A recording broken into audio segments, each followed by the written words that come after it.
नाश्त्यासाठी नेहमीचेच पदार्थ खाऊन कंटाळा आला असेल तर आज एक नवीन प्रकारची छान अशी इडली रेसिपी शेअर केली आहे. अगदी पोटभरीचा सकाळी नाश्त्यासाठी किंवा दुपार संध्याकाळच्या जेवणासाठीही आणि अगदी झटपट बरं का. कोणतंही पीठ वगैरे फर्मेंट करायची गरज नाही. तासनीतास डाळी तांदूळ भिजत घालायची गरज नाही. घरातल्याने आवाज दिला ना भूक लागले अशा वेळेला किंवा पाहुणे आल्यानंतर झटपट 10 ते 15 मिनिटांमध्ये हा नाश्ता तुम्ही बनवू शकता. जर तुम्हाला वजन कमी करायचंय आणि पोटभरीचंही खायचंय तर तुमच्यासाठी हा नाश्ता योग्य आहे. भरपूर प्रोटीननी भरलेला. यामध्ये तेल वगैरे आपल्याला काहीच वापरायचं नाही. मगाचपासून मी नाश्ता करते पण आपल्याला आज मस्त अशी प्रोटीन रिच इडली बनवायची आहे, तीही मटारपासून अशी हिरवीगार. आता इथं मिक्सरच्या भांड्यामध्ये भरपूर असा मटार घेतला आहे 1 वाटी भरून.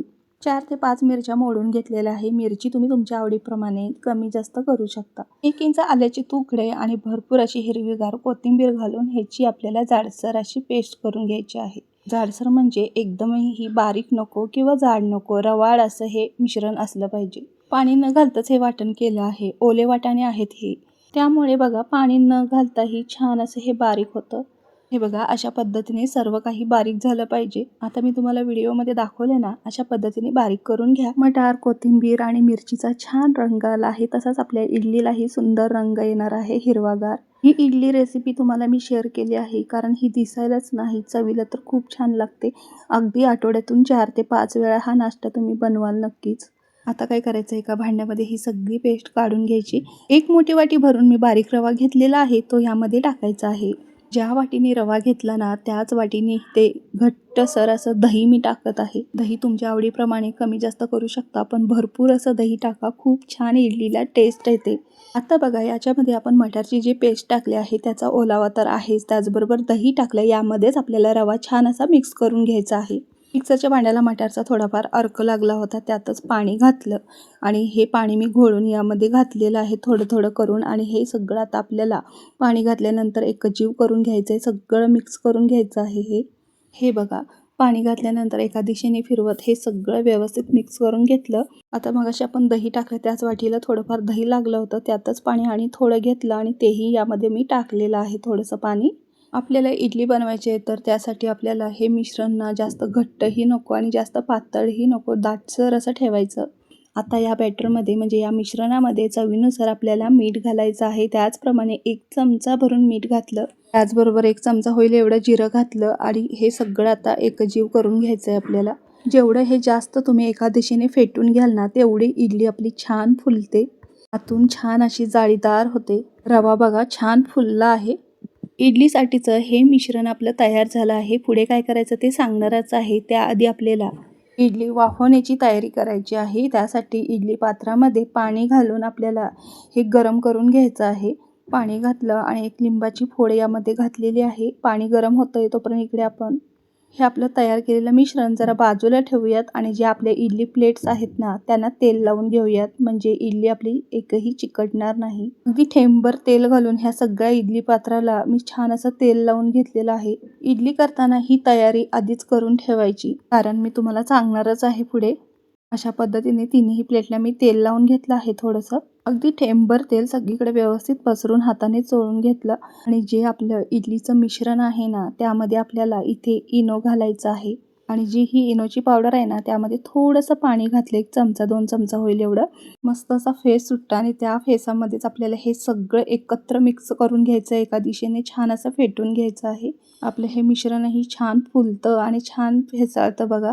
छान अशी जाळी आली आहे ह्या सगळ्या मिश्रणाला. अगदी थोडंसं अजून पाणी लागत होतं, ते घातलं आणि 1 मिनिटभर छान असं मिक्स करून घेतलं आहे. आता आपल्याला अजिबात वेळ घालवायची नाही, लगेचच आपण तेल लावलेल्या प्लेटमध्ये हे म्हणजे इडलीच्या प्लेटमध्ये हे मिश्रण व्यवस्थित भरून घ्यायचं आहे. पळीनं 1-1 चमचा मी सगळीकडे व्यवस्थित हे मिश्रण भरून घेतलेलं आहे. इनो टाकल्यानंतर या मिश्रणामध्ये ही प्रोसेस मात्र आपल्याला फटाफट करायचं आहे. त्यासाठी आपल्याला आधीच पाणी उकळलेलं पाहिजे गॅसवर इडल्या वाफवण्यासाठी, म्हणूनच हे आधी करून घ्यायचं, नंतर गडबड काही होत नाही. बॅटरमध्ये इनो टाकल्यानंतर लगेचच रिॲक्शन सुरू होते आणि छोटे छोटे बुडबुडे तयार होतात आणि छान असं आपलं बॅटर म्हणजे मिश्रण फुलतं. त्यामुळे इडल्या छान फुलतात. म्हणूनच आपल्याला हा इफेक्ट टिकवण्यासाठी इनो टाकल्यानंतर हे मिश्रण जास्त वेळ बाहेर ठेवायचं नाही, लगेचच इडल्या वाफवायला घ्यायच्या. मग काय 10 मिनिटांमध्ये इडल्या मस्त अशा मऊ आणि लुसलुशीत होतात, त्याचबरोबर छान अशा फुलतात. इथे बघा छान अशा इडल्या वाफवून घेतलेल्या आहेत. आपल्या इडल्या तयार झाल्या आहेत. छान अशा फुलल्या देखील आहेत. आठवड्यातून 2 ते 3 वेळा हा नाश्ता मी बनवते. मटार इडली तर खूपच टेस्टी लागते चवीला. त्याचबरोबर वेट लॉस म्हणजे उन्हाळ्यात वजन जर कमी करत असाल ना, तर तुमच्यासाठी हा नाश्ता परफेक्ट आहे. मग काय तुम्हालाही नेहमीची इडली खाऊन कंटाळा आला असेल ना, तर या पद्धतीने मस्त अशी हिरवीगार मटार इडली नक्की करून पहा. छान असा नाश्ता असू दे किंवा दुपारचे जेवण, संध्याकाळचे जेवण त्यासाठी अगदी पोटभरीचं.